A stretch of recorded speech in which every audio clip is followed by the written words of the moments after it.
இலக்கை நோக்கி டுவர்ட் த கோல் இந்த நிகழ்ச்சிக்கு உங்களை அன்புடன் வரவேற்கிறோம். Praise the Lord. ஆண்டவராகிய இயேசுவின் இனிய நாமத்தில் உங்கள் எல்லாருக்கும் அன்பின் வாழ்த்துக்கள். 63ஆம் சங்கீதம் 2ஆம் வசனம். இப்படியே பரிசுத்த ஸ்தலத்தில் உம்மை பார்க்க ஆசையாயிருந்து உமது வல்லமையையும் உமது மகிமையையும் கண்டேன். தாவீதுடைய உன்னதமான அனுபவம் பாருங்களேன். அவனுக்கு ஒரு பெரிய ஆசை, ஆண்டுடைய வல்லமையையும் மகிமையையும் அவருடைய பரிசுத்த ஸ்தலத்தில் என்ன செய்யணும், பார்க்கணும். தேவ பிள்ளைகளை, நீங்கள் எல்லாரும் ஆராதிப்பதற்கென்று ஒரு மகிமையான தேவாலயத்தை ஆண்டவர் தந்திருக்கிறார்.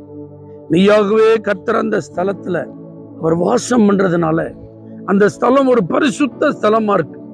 அப்ப ஒவ்வொரு முறையும் நீங்க அந்த பரிசுத்த ஸ்தலத்திற்கு போகும்போது ஒரு எதிர்பார்ப்போட போகணும். ஆண்டவரே, இந்த முறை உங்களுடைய வல்லமையை நாங்க பார்க்கணும்ப்பா, உங்க மகிமையை நான் பார்க்கணும். பாருங்க, இதற்கு தாவீது எப்படி பிராக்டிஸ் பண்ணியிருக்கிறாரு. வறண்டதும் விடாய்த்ததும் தண்ணீரற்றதுமான ஒரு நிலத்தை போல என் ஆத்துமா உங்க மேல வாஞ்சியும் தவனமுமா இருக்கிறது.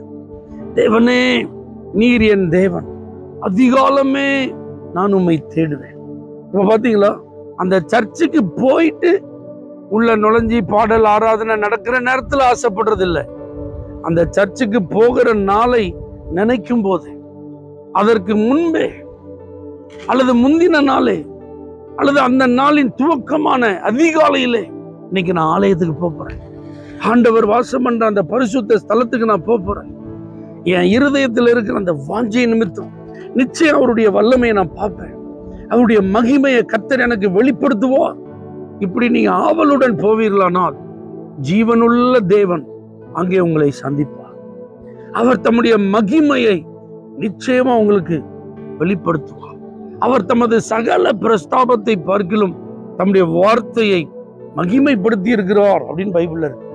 அப்போ அந்த வார்த்தை வெளிப்படும் போது உங்களை அந்த வார்த்தையின் மூலமா தேவன் சந்தித்து தம்முடைய மகிமையை வெளிப்படுத்துவார்.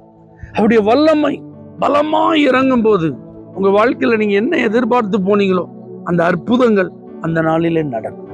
அப்போ உங்களை ஆயத்தப்படுத்துங்க. ஒவ்வொரு ஆராதனைக்கும் தேவனுடைய சமூகத்துக்கு நீங்க போவதற்கு முன்பு உங்க இருதயத்துல வாஞ்சை பெருகட்டும், ஆண்டவர் ஆராதிக்கிற ஏக்கம் பெருகட்டும், அவருடைய சமூகத்திற்கு நான் தீவிரித்து செல்ல வேண்டும் என்கிற ஒரு ஆயத்தம் உங்களுக்கு உண்டாகட்டும். அன்னைக்கு அதிகாலமே எழுந்து உங்களை ஆயத்தப்படுத்துங்க. ஆண்டவர் முகத்தை அல்ல, இதயத்தை பார்க்கிறார். அந்த இருதயத்தில் இருக்கிற வாஞ்சையை ஆண்டவர் பார்க்கிறார்.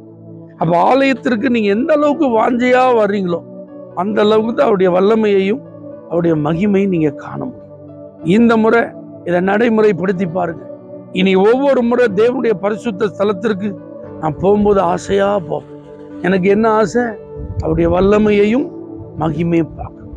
நிச்சயமா தேவன் தம்முடைய வல்லமையையும் மகிமையும் ஆவலுடன் கடந்து வருகிற உங்களுக்கு வெளிப்படுத்துவார்.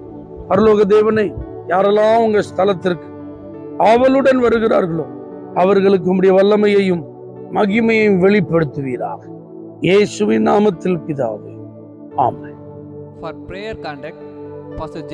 Kumar, El Shaddai Ministries, 9500252586, Surandai.